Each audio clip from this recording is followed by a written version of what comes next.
Hello, it's Pastor Sarah, and I'm back with the final installment of Reimagining the Nativity. And sometimes reimagining means going back to what is actually in the text. You might be surprised by how much misunderstanding and misinformation is out there about the Nativity. So the final part of our Nativity is actually Epiphany, and that's when the Magi arrive, sometimes called the wise men, and often very incorrectly called the three kings. So the Magi were not royalty in and of themselves. They were in the employ of royalty. They would be considered literati, educated, scholarly people under the purview of the monarch. And in the case of those that arrived to find, worship, and adore Jesus, were Persian astronomers. That was their role. So the religion in Persia, or what was left of it after the rise of the Greco-Roman Empire, was very much centered on celestial activity. And so these were people who used to monitor the movement of the night sky and the position of celestial objects, planets, moons, suns, stars, all of that. And so on the night in which Jesus was born, a star appeared in the sky, and that star didn't behave like the rest of the sky had ever behaved that they've been documenting. And so it drew their attention, and only then did they start to go through the amount of culture and other religious writings that they had acquired. And remember that the Jews had been living in exile in Babylon, and there the religious elites that had been taken into exile did write and record so that they could perpetuate their own scriptures and religion in the 70 years that they were in exile. And so those texts probably survived in Babylon even after they were overcome and conquered by the Persian Empire, and King Cyrus sent the Jews home to rebuild the temple. So what we have here is kind of a resetting that happens if we follow the only gospel account of the Magi's arrival, and that is Matthew. And it's found in chapter 2. So the shepherds came only the night that Jesus was born, and then they would have had to go back to their flocks. So that's what you see over here, the little shepherds back on the hillside. And we have kind of everything else kind of reset. All of our people would have gone home. And it's estimated that it took anywhere from a month to up to 2 years for the Magi to understand what was going on with that star, go through text. I mean, it's not like you could just Google it and Wikipedia find out what happened. Who is looking for a star? Oh, those Jewish people. So they would have taken them time, and then they would have had to travel, and they would have come by camel. So we're going to bring our camel over here. And even this set has three kings. So where does three come from? How do we get three? We get three because the scripture explicitly names three gifts: gold, frankincense, and myrrh. And so we make an assumption and do this incorrect leap. Well, three gifts, three people.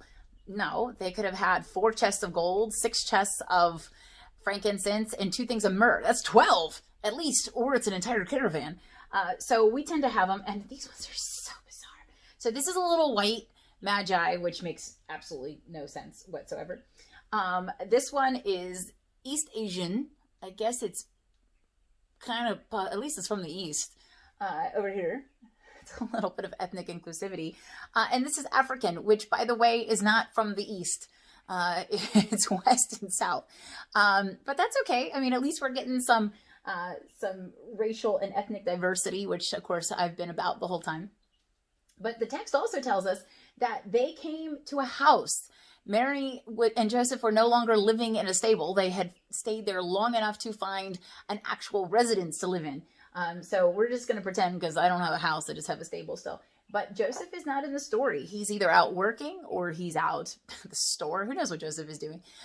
He's not there. Mary and the child are there. But the other thing is that the text tells us that Jesus was up to 2 years old, because Herod, King Herod in Jerusalem, where is the first stop that the Magi go, thinking that a king would have to be born in Jerusalem, they show up there and ask Herod, and Herod has to call his Magi, his scribes, and his chief priests, his literati, in order to figure out what his own texts say about the Messiah. That's when they figure out, ooh, it's supposed to be in Bethlehem. At least that's what Micah and Samuel said. So we're going to send you to Bethlehem. And then Herod finds out exactly when the star appeared and does his own math and figures out that the child has to be either newly born or 2 years old.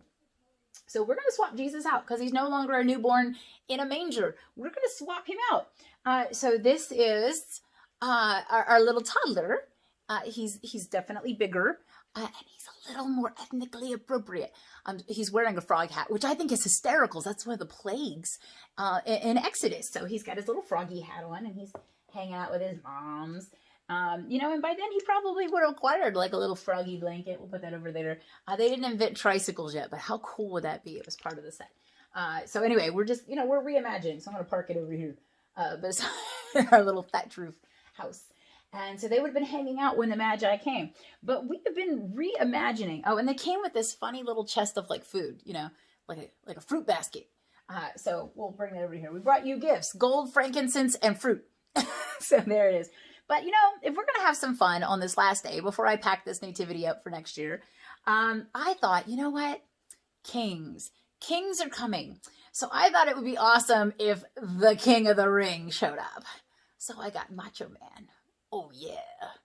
And, of course, he came with my personal favorite, the Ultimate Warrior. Who doesn't love neon and fringe? I love these guys. So the World Wrestling Entertainment, used to be the Federation when I was a kid, they're going to come pay some homage too. Because now we have kings and the King of the Ring. And so I love that they would show up there and bring a little additional drama and excitement. And hopefully no physical issues there. But the story so happens to go that they show up. They're warned in a dream to not go back to Herod, so they will depart and go home another way, which is very possible. Remember, Persia is modern-day Iran, and so there's a number of ways to get there from Bethlehem. And so they went back a different way, and actually that very night after they had left, an angel would appear to Joseph in a dream and tell him that Herod is coming and hunting and he's going to kill the child. So you need to flee to Egypt. So all of those gifts, gold, frankincense, and myrrh, are very portable and easily liquidated, and they funded the flight to Egypt, however long they stayed there, which again, scholars estimate is as little as a month, all the way up to maybe a year, probably somewhere around 6 months. And then they had to come back when another dream alerted Joseph that it was fine. Herod was dead and it's okay to come back home. And then he decides to settle in a little backwater region called Galilee and finds a home in Nazareth. And then our scripture will pick up with Jesus turning 30 and entering into the world in ministry. So this is going to conclude our Rethinking the Nativity.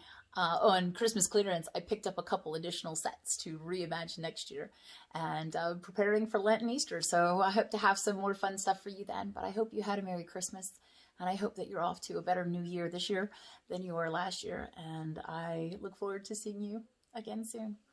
Have a very happy day, guys.